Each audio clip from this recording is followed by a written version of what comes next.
साथियों नमस्कार। किताबी दुनिया में आप सभी का स्वागत है।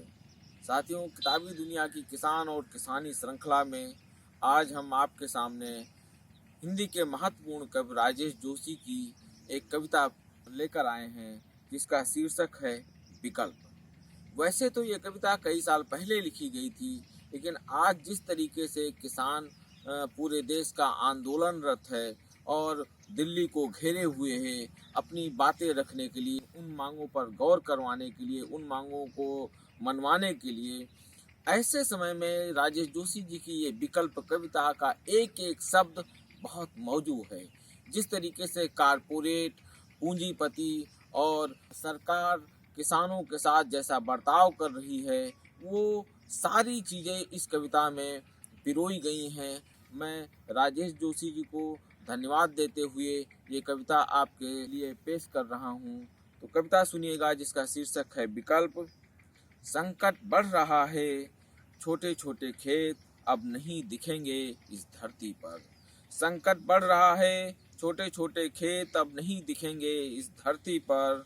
कारपोरेट आ रहे हैं, कारपोरेट आ रहे हैं, सौंप दो उन्हें अपनी छोटी छोटी जमीनें। मर्जी से नहीं जबरदस्ती छीन लेंगे वे, कारपोरेट आ रहे हैं। जमीनें सौंप देने के सिवा, जमीनें सौंप देने के सिवा कोई और विकल्प नहीं है तुम्हारे पास।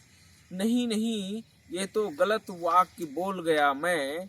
नहीं नहीं, ये तो गलत वाक्य बोल गया मैं। विकल्प ही विकल्प हैं तुम्हारे पास, विकल्प ही विकल्प हैं तुम्हारे पास। मसलन भाग सकते हो शहरों की ओर, जहां तुम न किसान रहोगे न मजदूर।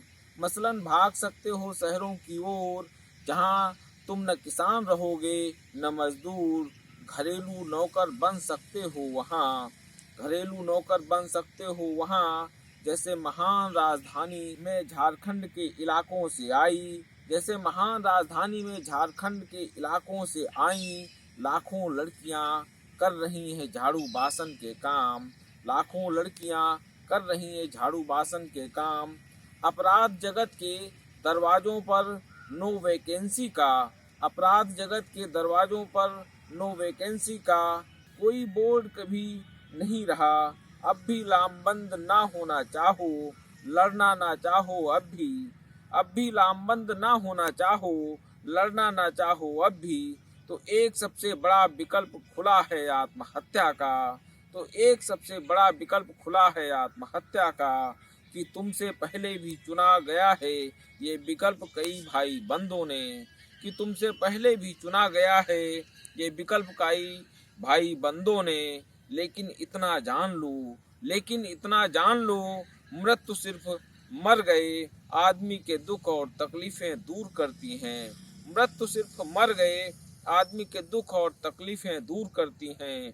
लेकिन बचे हुओं की तकलीफों में इससे हो जाता है थोड़ा इजाफा और, लेकिन बचे हुओं की तकलीफों में इससे हो जाता है थोड़ा इजाफा और।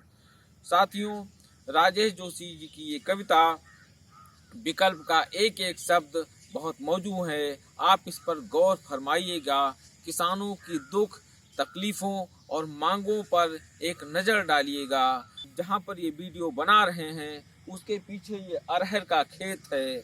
एक साल की ये फसल होती है।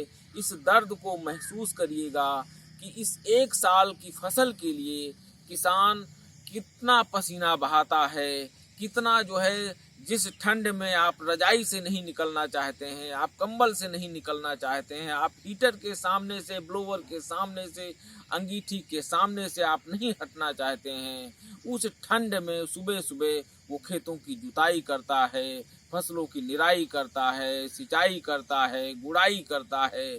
तब जाकर साल भर की तपस्या वो 4 अन्न के दानों के रूप में तब्दील होती है। वो अन्न का दाना आप तक पहुंचाता है।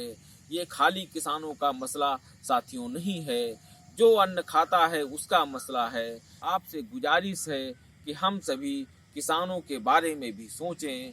और अगर आपको ये सोचते हुए ये कविता आपको अच्छी लगी हो तो किताबी दुनिया की इस सामग्री को, इस कविता को, इस कंटेंट को दोस्तों के साथ साझा करें, किताबी दुनिया को लाइक करें, सब्सक्राइब करें। धन्यवाद।